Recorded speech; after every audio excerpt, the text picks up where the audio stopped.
जय and welcome to my channel career power. आज हम लोग बात करने वाले हैं हम क्लास 11 के बायो के सेकेंड चैप्टर बायोलॉजिकल क्लासिफिकेशन। ये बायोलॉजिकल क्लासिफिकेशन का बेसिकली पहला पार्ट है और पहले चैप्टर का 2 पार्ट मैंने ऑलरेडी बना दिया है। अगर आप लोगों ने अभी तक नहीं देखा है तो लिंक डिस्क्रिप्शन में है आप जाएं और उस वीडियोस को देखें।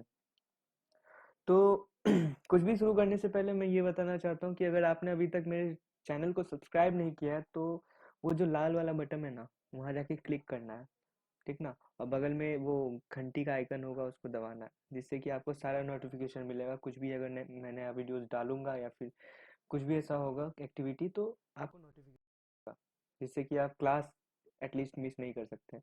देखिए, पता है पेंडेमिक चल रहा है, ऑफलाइन क्लासेस लिटरली पॉसिबल नहीं है।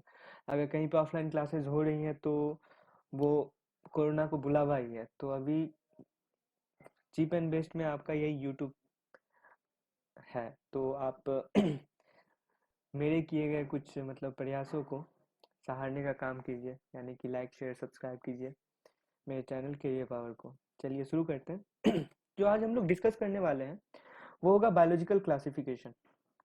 ये बायोलॉजिकल क्लासिफिकेशन के बारे में मैंने पिछले पिछले वीडियोस में भी बताया है। फिर हम लोग इसी बारे में बात करेंगे कि टॉपिक का नाम यही है ऑब्वियसली, और इससे क्वेश्चन पूछा जाता है। सेकेंड, ये जो बायोलॉजिकल क्लासिफिकेशन टर्म्स है डिफाइन करने बोला जाता है, इसका इंपॉर्टेंस बहुत बार पूछा गया है। तो इंपॉर्टेंस बहुत इंपॉर्टेंट है, ठीक ना। Importance of classification important topic है, ये पूछा जाता है एग्जाम में खासकर। तो इस बारे में हम लोग देखेंगे। ये मैंने पिछले वीडियोस में भी बताया ये दोनों पार्ट, तो तभी मैंने वर्बली बताया था, अभी आपको एक नोट्स मिल जाएगा। इसके अलावा हम लोग बात करेंगे कि क्लासिफिकेशन को किस आधार पे किया जाता है, मतलब कि वेज टू क्लासिफाई एनिमल, ठीक ना। कोई भी ऑर्गेनिज्म, सॉरी एनिमल या प्लांट, तो कोई भी ऑर्गेनिज्म को हम लोग किस किस वे में क्लासिफाई कर सकते हैं। आर्टिफिशियल वे हो सकता है, नेचुरल हो सकता है, पॉलीजेनेटिक्स हो सकता है। तो बात करेंगे तीनों के बारे में। फिर हम लोग किंगडम ऑफ क्लासिफिकेशन के बारे में बात करेंगे और फिर हम लोग कुछ लास्ट में प्रैक्टिस क्वेश्चन करेंगे। आज के वीडियो में बस इतना ही होगा। ठीक, चीजों को शुरू करते हैं। बायोलॉजिकल क्लासिफिकेशन, जैसा कि मैंने बताया था, क्लासिफिकेशन करना मतलब एक ग्रुप में ऑर्गेनिज्म को एक ग्रुप में रखना, ठीक ना। बहुत सारे डिफरेंट डिफरेंट ऑर्गेनिज्म है, ठीक। कुछ सिमिलैरिटीज और डिससिमिलैरिटीज के अकॉर्डिंग एक ऑर्गेनिज्म को, एक नंबर ऑफ स्पीसीज को एक ग्रुप में रखते हैं, ठीक ना। जिससे कि क्या होता है, स्टडी उनका कन्वीनियंट हो जाता है। क्यों स्टडी करते हैं, मैंने पिछले वीडियोस में बताया था कि बहुत सारे ऑर्गेनिज्म हम लोग के लिए फायदेमंद हो सकते हैं, रिसोर्सफुल हो सकते हैं। तो उस ऑर्गेनिज्म को आइडेंटिफाई करना बहुत इंपॉर्टेंट है, ठीक। बहुत सारे माइक्रो ऑर्गेनिज्म, जैसे ईस्ट के बारे में मैंने बताया था कि उसका यूज जो होता है ब्रेड इंडस्ट्री में, ब्रेड बनाने में यूज होता है, ब्रेड को फ्लफी बनाने में यूज होता है, ठीक ना। जब भी हम लोग डो डो मतलब होता है वो जो आटा को गूंथते हैं ना, उनके उसके बाद जो वो बनता है उसको डो कहते हैं। जब भी डो बनता है तो उसको और फ्लफी बनाने के लिए हम लोग ईस्ट का यूज करते हैं, ठीक ना। तो कैसे पता चला कि ईस्ट इस काम में आता है? जब हम लोग ईस्ट का स्टडी किए, पता चला कि ये एनारोबिक रिस्पिरेशन करता है, बनना चलना, फिर आगे बात पहुंचा, ठीक। तो ये पता चला जब हम लोग स्टडी किए, इसीलिए स्टडी इंपॉर्टेंट है और स्टडी को कन्वीनियंट बनाने के लिए क्लासिफिकेशन इंपॉर्टेंट है। अब बायोलॉजी क्लासिफिकेशन कहने का मतलब, क्लासिफिकेशन में तो हम लोग चीज का भी क्लासिफिकेशन कर सकते हैं, नॉन लिविंग थिंग्स का भी क्लासिफिकेशन कर सकते हैं। बायोलॉजिकल क्लासिफिकेशन कहने का मतलब ये है कि हम लोग लिविंग ऑर्गेनिज्म का जब क्लासिफिकेशन करते हैं और उनको ग्रुप में रख के, और उस ग्रुप को हम लोग टेक्सोनॉमिक हायरार्की में प्लेस करते हैं, उसी को हम लोग क्या करते हैं, बायोलॉजिकल क्लासिफिकेशन। अब टेक्सोनॉमिक हायरार्की क्या होता है, ये मैंने पिछले वीडियोस में बताया है। अगर आपने नहीं देखा है तो एक बार जाके देखिए। अब टेक्सोनॉमिकल हायरार्की जो है उसमें बहुत सारा पार्ट था, आपको याद होगा, kingdom, phylum, class, order, genus, family, species, पता तो है ना।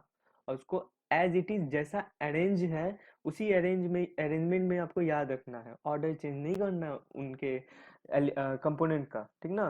किंगडम की जगह पे किंगडम ही, ठीक। तो उनका ऑर्डर नहीं चेंज करना है आपने, समझ में आ रहा है। और उनको डिफाइन करने वक्त अगर आपको क्वेश्चन पूछा जाए कि डेफिनेशन देना है स्पीसीज का, तो स्पीसीज का डेफिनेशन देने के बाद उसको फिर एग्जांपल्स भी उसमें ऐड कीजिएगा, जो कि मेरे पिछले वीडियोस में आप अगर देखेंगे तो एग्जांपल्स भी मैंने वहाँ पे करवाए हुए हैं, तो आप लोग वहाँ जाएं और एग्जांपल्स खासकर ध्यान दें। एग्जांपल्स इसमें इम्पोर्टेंट है, क्योंकि डेफिनेशन बहुत आसान है। कैसे है मैंने पिछले वीडियोस में बताया, नहीं देखा है तो जाके देखो। तो बायोलॉजिकल क्लासिफिकेशन यही है, जैसा मैंने बताया। बायोलॉजिकल क्लासिफिकेशन का मतलब ये है कि किसी नंबर ऑफ ऑर्गेनिज्म को या किसी ऑर्गेनिज्म को उसके सिमिलरिटी और डिसिमिलरिटी के आधार पे एक ग्रुप में रखना, और उस ग्रुप या सब ग्रुप को टेक्सोनॉमिकल हायरार्की में प्लेस करना कहीं पे। ठीक ना, वो ग्रुप कैसा होगा, वो ग्रुप स्पेसीज का है या क्लास का है या जीनस है या फिर फैमिली है, कहाँ का है। समझ में आ रहा है बात? चलो, अब देखो क्लासिफिकेशन जब शुरुआत हुआ, बात करते हैं, ये पूरा का पूरा थ्योरी है अभी, पहला लेक्चर। ठीक, बात करते हैं बढ़िया से।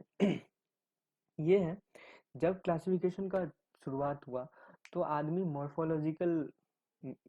मॉर्फोलॉजिकली क्लासिफाई कर पाया। अच्छा, ये हरा है तो इसको अलग रखते हैं, ये लाल है तो इसको अलग रखते हैं, ये बड़ा है तो इसको अलग रखते हैं, ये छोटा है तो इसको अलग रखते हैं। ये होता है मॉर्फोलॉजिकल वे ऑफ क्लासिफिकेशन।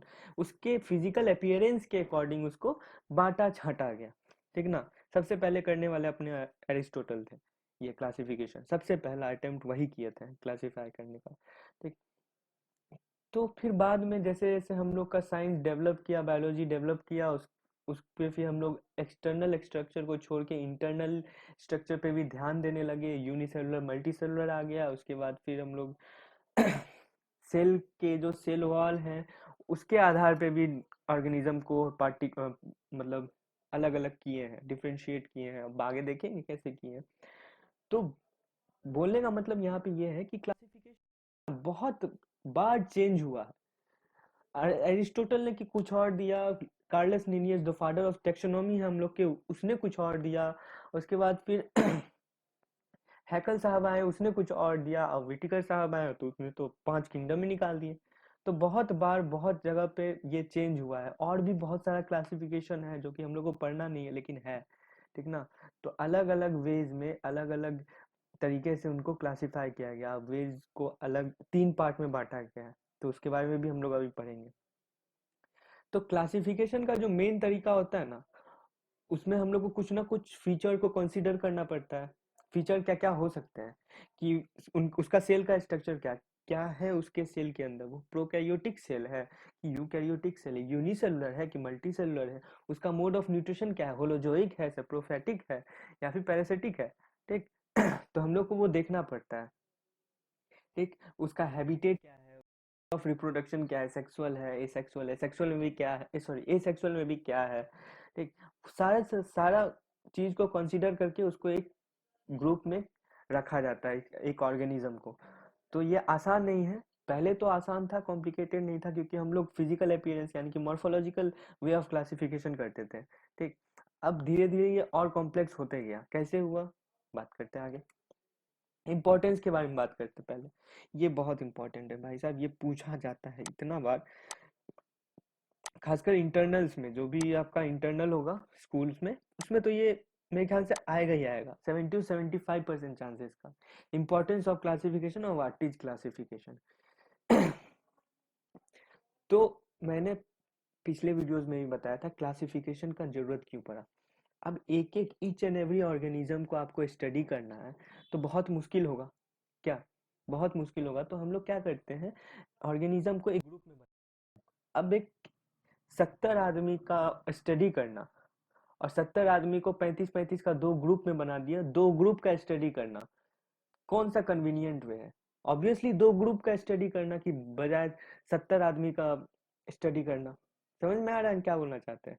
अगर आपके पास 70 ऑर्गेनिज्म है, ईच एंड एवरी को आप अगर आप स्टडी कीजिएगा तो आपको बहुत मुश्किल होगा स्टडी करने में। वही 70 ऑर्गेनिज्म को 35-35 का 2 ग्रुप में बना दीजिए on the basis of their similarities and dissimilarities. ठीक, और अब एक ग्रुप को आप स्टडी कीजिए, उसका कॉमन फीचर तो आपको पता ही है, जो जो उसमें छोटा मोटा फीचर होगा उसको आप स्टडी कर लीजिए। तो इससे क्या हुआ, स्टडी कन्वीनियंट हो गया। पहला तो यही इंपॉर्टेंस है, स्टडी कन्वीनियंट हो जाता है। बहुत सारा सफिशियंट इन्फॉर्मेशन जो होता है वो हम लोग को पता ही रहता है, बहुत सारा इन्फॉर्मेशन जो होता है वो सफिशियंटली हम लोग को पता रहता है कि इस ग्रुप में है, इस ग्रुप का फीचर ये है तो इसका तो फीचर ये होगा ही, क्योंकि ये ग्रुप में है। समझ में आ रहा है बात? क्या बोलना चाह रहा हूँ मैं यहाँ पे? तो दूसरा बात यह है कि कोई एक नया ऑर्गेनिज्म मिला तो उसके आइडेंटिफिकेशन में हेल्प करता है। उसको हम लोग इजीली आइडेंटिफाई कर सकते हैं कि अच्छा ये प्लांट है कि एनिमल है। हम लोग सेल स्ट्रक्चर देख लेंगे सबसे पहले। सेल वॉल है, अच्छा ये तो है प्लांट है। सेल वॉल नहीं है तो हो सकता है एनिमल है, ठीक ना। क्लोरोप्लास्ट है तो प्लांट है, जरूरी नहीं है। यूग्लिना के बारे में सुना होगा आपने, उसमें भी क्लोरोप्लास्ट होता है लेकिन सेल वॉल नहीं होता। तो वो कनेक्टिंग लिंक है प्लांट और एनिमल्स के बीच में, connecting link between plant and animal पूछा जाए कहीं पे तो यूग्लिना, ठीक ना। और connecting link between living and non living viruses, क्यों? होस्ट के अंदर वायरस लिविंग बिहेव करते हैं और होस्ट के बाद नॉन लिविंग होते हैं। वायरस का अलग ही सेक्शन है इस चैप्टर में पढ़ने के लिए, वायरस वायरॉइड्स ये सब अलग है पढ़ने के लिए, उसके बारे में बात करेंगे हम लोग लास्ट में, ठीक ना। क्लासिफिकेशन जो होता है वो हेल्प करता है रिलेशनशिप को फाइंड आउट। कोई कोई ऑर्गेनिज्म, दो तीन ऑर्गेनिज्म है हम लोग के पास, उसके बीच में रिलेशनशिप क्या क्या है। जैसे कि मैंने बताया था, याद कीजिए, फेलियड कैट लाइक ऑर्गेनिज्म, कैट के जैसा दिखने वाला एनिमल्स, ठीक। तो रिलेशनशिप हुआ ना। उसके अंदर जितने भी ऑर्गेनिज्म है, पेंथरा टिग्रिस, पेंथरा लियो, पेंथरा पार्डस, तीनों जो है तीनों का जीनस सेम है, ठीक ना। जीनस सेम है कहने का मतलब कि वो कहीं ना कहीं रिलेटेड है, उनका एंसिस्टर एक ही है। जीनस सेम होने का क्या मतलब है कि एंसिस्टर एक है, ऐसा माना जाता है, बिल्कुल मैंने पिछले वीडियोस में बताया। तो रिलेशनशिप स्टैब्लिश या फिर फाइंड आउट करने के लिए हेल्पफुल होता है ये क्लासिफिकेशन। क्लासिफिकेशन बहुत ज्यादा इंपॉर्टेंट है। जो ऑर्गेनिज्म अब यहाँ पे नहीं है, डायनासोर यहाँ पे अब नहीं है, नहीं मिलता, पता नहीं कहाँ खो गया है, अब मिलता ही नहीं है।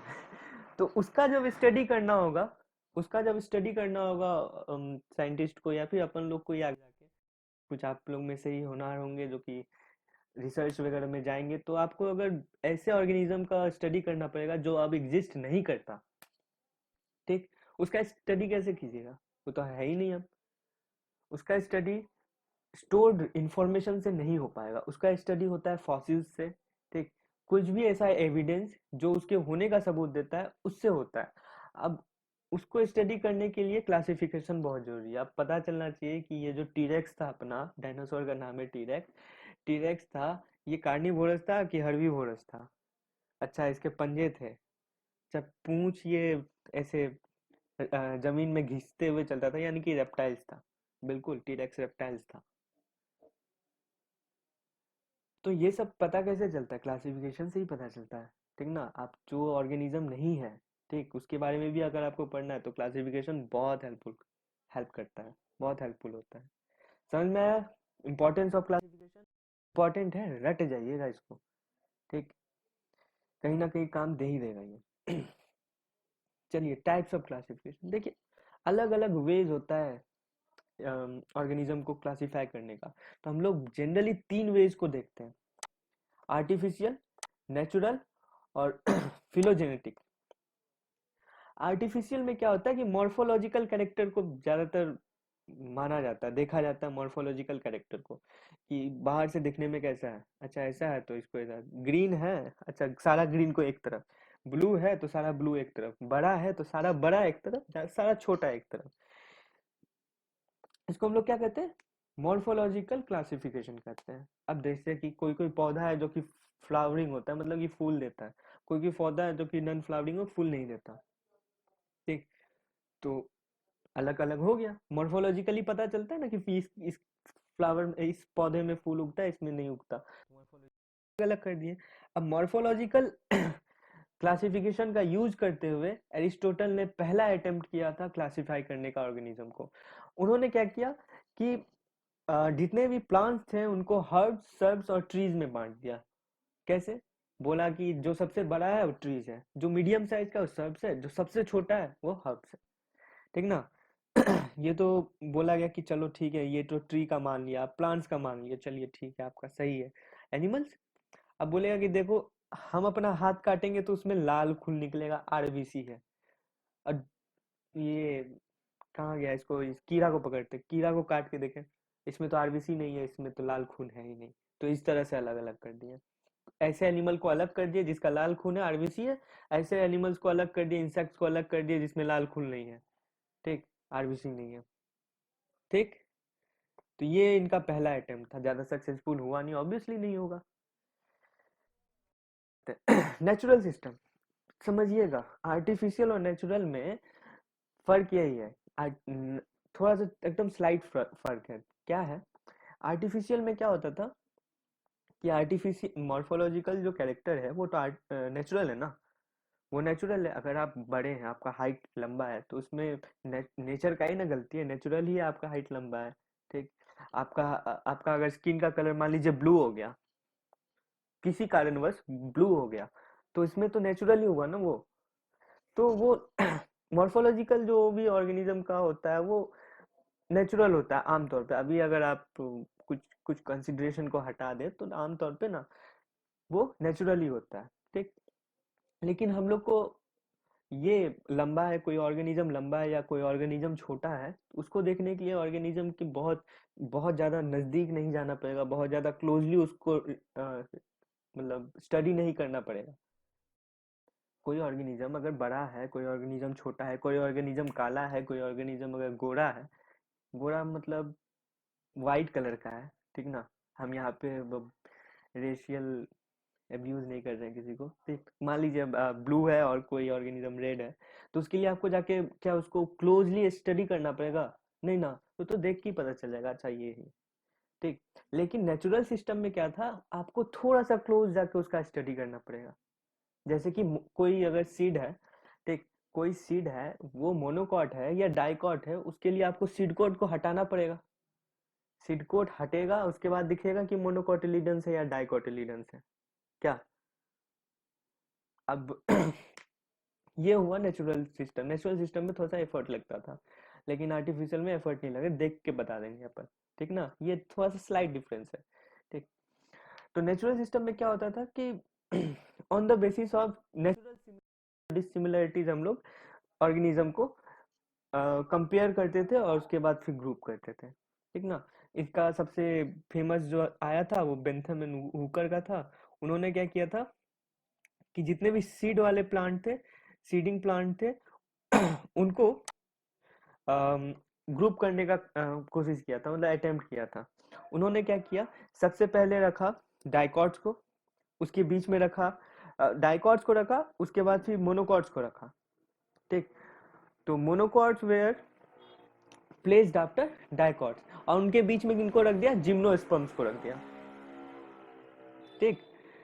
तो इन्होंने क्या किया कि सबसे पहले किसको रखा, डाइकॉट्स को रखा, फिर मोनोकॉट्स को रखा, और उसके बीच में जिम्नोस्पर्म को रखा।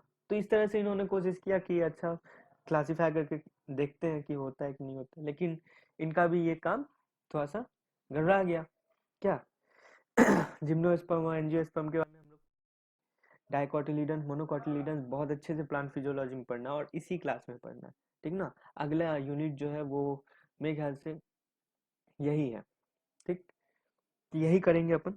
तो आप जिनको आता है ये टर्म्स वो बहुत अच्छी बात है, जिनको नहीं आता है घबराइए मत।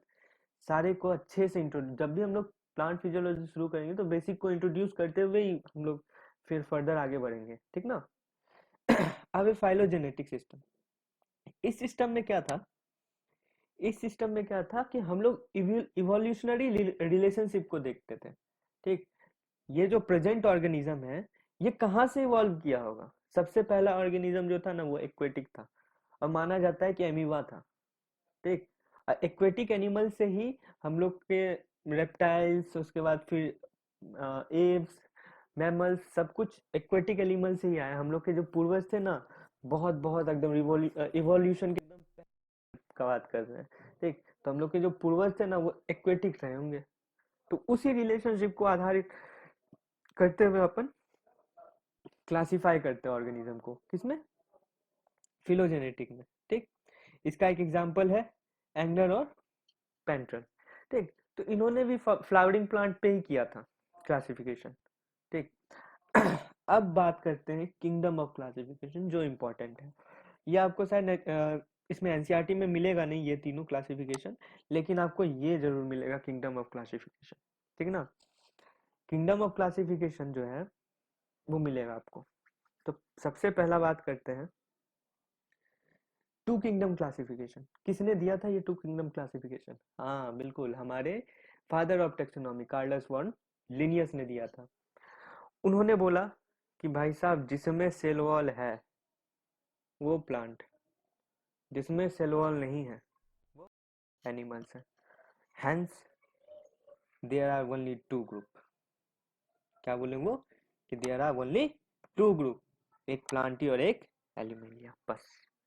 अब वो जो बांटे ऑर्गेनिज्म को, वो कौन से बेसिस पे बांटे? प्रेजेंस और अब्सेंस ऑफ सेल वॉल पे बांटे। समझ में आ रहा है बात यहाँ तक? तो टू किंगडम क्लासिफिकेशन का बेस क्या था, बेसिस क्या था? प्रेजेंस और अब्सेंस ऑफ सेल वॉल। याद रखना, डायरेक्ट क्वेश्चन पूछा जाता है ऑब्जेक्टिव में, what was the basis of two kingdom classification, ठीक ना? कौन से बेसिस पे बांटा गया था? तो बताइए कौन से बेसिस पे बांटा गया था, आप लोग बता सकते हैं आप? फिर आया थ्री किंगडम क्लासिफिकेशन। इस बात की चर्चा आपके एनसीईआरटी में नहीं की गई होगी, लेकिन इसको इनको भी जानना जरूरी है, ठीक? तो हैकल साहब आए, बोलते हैं कि ठीक है, प्लांट और एनिमल तो ठीक है, एक और नया डालो, अब प्रोटिस्टा डालो।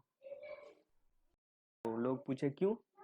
अरे बहुत सारा ऐसा ऑर्गेनिज्म है जिसको हम लोग देख नहीं सकते लेकिन होते हैं, यूनिसेलुलर ऑर्गेनिज्म होते हैं। कौन कौन? एल्गी होते हैं, कुछ फंगी होते हैं, ठीक, जिनको हम लोग देख नहीं सकते लेकिन होते हैं। अब उनको भी तो जगह चाहिए। बोले अच्छा ठीक है। तो दो किंगडम तो पहले से था, प्लांटी और एलिमेलिया। अब एक और नया किंगडम आ गया, प्रोटिस्टा। प्रोटिस्टा में कौन आया? थ्री किंगडम क्लासिफिकेशन की बात कर रहा हूं मैं, ठीक। और जब भी आपको क्वेश्चन दिखे कि प्रोटिस्टा को एक्सप्लेन कीजिए, तो वो आप फाइव किंगडम क्लासिफिकेशन के अकॉर्डिंग कहिएगा, ना कि थ्री किंगडम क्लासिफिकेशन के अकॉर्डिंग। लेकिन ये पूछा जाए कि पहला बार प्रोटिस्टा कब इंट्रोड्यूस हुआ था, तो थ्री किंगडम क्लासिफिकेशन में इंट्रोड्यूस हुआ था वो। समझ में आ रहा है बात? तो प्रोटिस्टा में तभी के टाइम पे यूनिसेलुलर एनिमल्स को, सॉरी, यूनिसेलुलर एनिमल्स, एल्गी और फंगी को रखा गया, यानी कि यूनिसेलुलर ऑर्गेनिज्म को रखा गया प्रोटिस्टा में। लेकिन फाइव किंगडम में थोड़ा स्लाइट चेंज आया था, फंगस को अलग कर दिया गया है, ठीक ना? बात करेंगे इस पे अभी। और अब बात करते हैं फाइव किंगडम क्लासिफिकेशन, जो कि मोस्ट इंपॉर्टेंट है, इसी को पढ़ा जाता है, इसी को अभी एक मोस्ट एक्सेप्टेबल क्लासिफिकेशन है और सबसे बड़ा क्लासिफिकेशन है, ठीक। इसको कौन दिया था? नाम याद रखना, विटिकर साहब दिए थे। उसके बाद फिर पांच किंगडम में ये इसको डिवाइड किए थे, पूरे के पूरे ऑर्गेनिज्म को। किसके किस किस किस में? मोनेरा, प्रोटिस्टा, फंगी, प्लांटी और एलिमेलिया। समझ में आ रहा है? यहाँ तक कोई दिक्कत है? नहीं। इनका बेसिस क्या था? इनका बेसिस था, मेन बेसिस जो था, ये बहुत सारा चीज को कंसीडर किए थे, no doubt, mode of nutrition और फिर सेल स्ट्रक्चर, ये सब कंसीडर किए थे, लेकिन इनका जो मेन बेसिस था वो था फिलोजेनेटिक क्लासिफिकेशन, ठीक ना? ये इवोल्यूशनरी रिलेशनशिप को मोस्ट कंसीडर करके चले थे, ठीक। ये बहुत इंपॉर्टेंट है, ये इसमें क्या बोलते हैं, ऑब्जेक्टिव में पूछते हैं, ठीक ना? इसको आप रखिएगा, याद रखिएगा, ठीक। अगर आप नोट्स बना रहे हैं तो इसको अंडरलाइन कर लीजिए, इंपॉर्टेंट है। अब देखते हैं इन पांचों का फीचर, देखते हैं क्या क्या है, ठीक। और पांचों को फिर हम लोग अलग अलग अलग पढ़ेंगे अभी आगे, ठीक। देखते हैं पांचों का फीचर क्या क्या है। तो वेटिगर साहब, यहाँ इस फिगर को देखने से पहले आप बस पहले पहला कॉलम देखिए और पहला रो देखिए, पढ़ने का तरीका, पहला कॉलम और पहला रो। विटिकर साहब ने क्या क्या देखा? सेल का type, cell wall, nuclear membrane, body organization और मोड ऑफ न्यूट्रिशन, ठीक। और फिर देखिए मोनेरा का कैरेक्टरिस्टिक क्या है, इसी को आप अगर प्लस कर दीजिए ना सारे कैरेक्टरिस्टिक को, तो मोनेरा का डेफिनेशन बन जाएगा।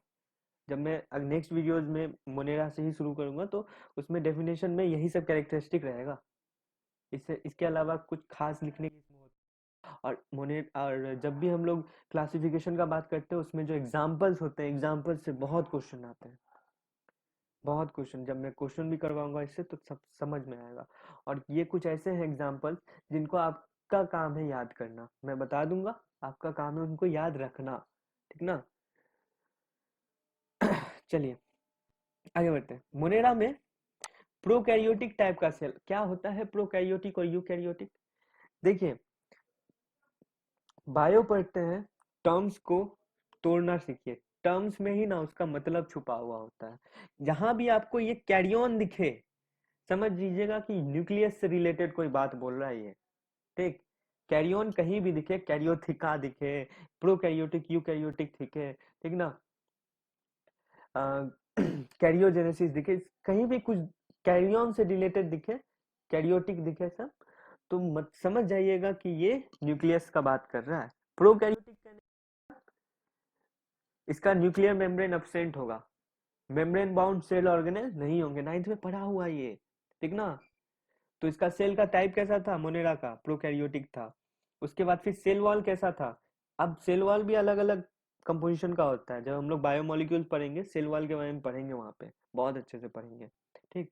तो सेल वॉल कैसा था, पॉलीसेकेराइड्स का था और एमिनो एसिड का बना हुआ होता है, ठीक ना, किसका, मोनेरा का, याद रखिएगा, नॉन सेलुलर। इसके बाद फिर न्यूक्लियर मेम्ब्रेन नहीं होता है क्योंकि प्रोकैरियोटिक सेल है। बॉडी ऑर्गेनाइजेशन कहता होता है, सेलुलर होता है, यानी कि एक सेल का बना हुआ होता है, टिश्यू लेवल तक नहीं जाता है, सेलुलर होता है। मोड ऑफ न्यूट्रिशन कैसा होता है, ऑटोट्रॉपिक, ये लोग खासकर केमो ऑटोट्रॉपिक और फोटोसिंथेटिक और हेटरोट्रॉपिक नेचर के भी कभी कभार होते हैं। और उसके बाद फिर अगर इसमें कुछ कुछ प्रोकैरियोटिक और भी ऑर्गेनिज्म आते हैं जो कि सेप्रोफाइटिक या पैरासाइटिक नेचर के भी हो सकते हैं, लेकिन ये सेप्रोफाइटिक और पैरासाइटिक रेयर होते हैं, ठीक। बहुत रेयरली आपको पूछे जाते होते, रेयर नहीं है, पूछे जाते रेयर, ठीक। तो आपको याद रखना है केमो ऑटोट्रॉप और फोटोसिंथेटिक तो होते ही होते हैं, ठीक। इनका एग्जांपल भी हम लोग नेक्स्ट वीडियोस में देखेंगे, बहुत अच्छे से पढ़ेंगे उसको। प्रोटिस्टा कैसा होता है, यूकैरियोटिक, यानी न्यूक्लियर मेम्ब्रेन होता है और मेम्ब्रेन बाउंड सेल ऑर्गेनेल होता है, ठीक ना। अब हम लोग थोड़ा सा इवॉल्व किए हैं। उसके बाद फिर किसी किसी में प्रोटिस्टा में सेल वॉल होता है, किसी किसी में नहीं होता है, क्योंकि इसमें यूनिसेलुलर फंगस भी आते हैं, यूनिसेलुलर एल्गी भी आते हैं, ठीक ना। तो किसी किसी में सेल वॉल होता है, किसी में नहीं होता है, न्यूक्लियर मेम्ब्रेन प्रेजेंट होता है बिल्कुल, सेलुलर लेवल का ही अभी तक ऑर्गेनाइजेशन है। तो प्रोटिस्टा कैसा हुआ, यूनिसेलुलर यूकैरियोटिक सेल वाला हुआ, समझ में आया। मोनेरा कैसा हुआ, यूनिसेलुलर प्रोकैरियोटिक सेल वाला। इसका मोड ऑफ न्यूट्रिशन या तो फोटोसिंथेटिक होगा या हेटरोट्रॉपिक होगा, ठीक। इसमें कुछ कुछ फंगस आते हैं, तो हेटरोट्रॉपिक में वही सेप्रोफाइट या फिर हो सकता है, पैरासाइटिक बहुत कम, लेकिन सेप्रोफाइटिक होगा, ठीक ना। फंगस कैसा होता है, फंगस यूकैरियोटिक सेल का होता है, इसमें सेल वॉल प्रेजेंट होता है लेकिन सेलुलोज नहीं होता है इसमें, ठीक। और आप लोग कमेंट करके बताएंगे कि फंगस का सेल वॉल जो होता है वो किससे बनता है। 5 मिनट का टाइम, 5 सेकेंड का।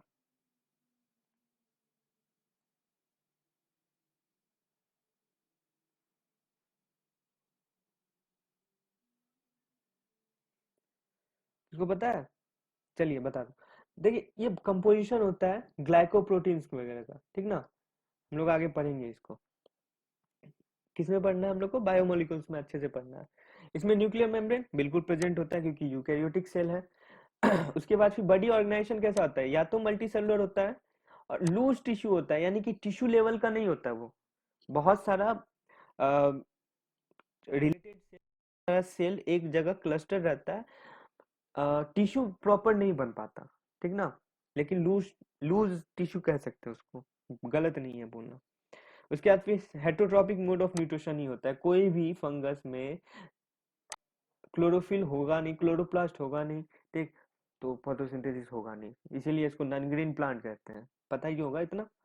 प्लांटी, प्लांट्स में आ गया, यूकैरियोटिक सेल होता है, सेलुलोज से बना हुआ सेल वॉल होता है, न्यूक्लियर मेम्ब्रेन होता है, टिश्यू लेवल और ऑर्गन लेवल का ऑर्गेनाइजेशन होता है, ठीक।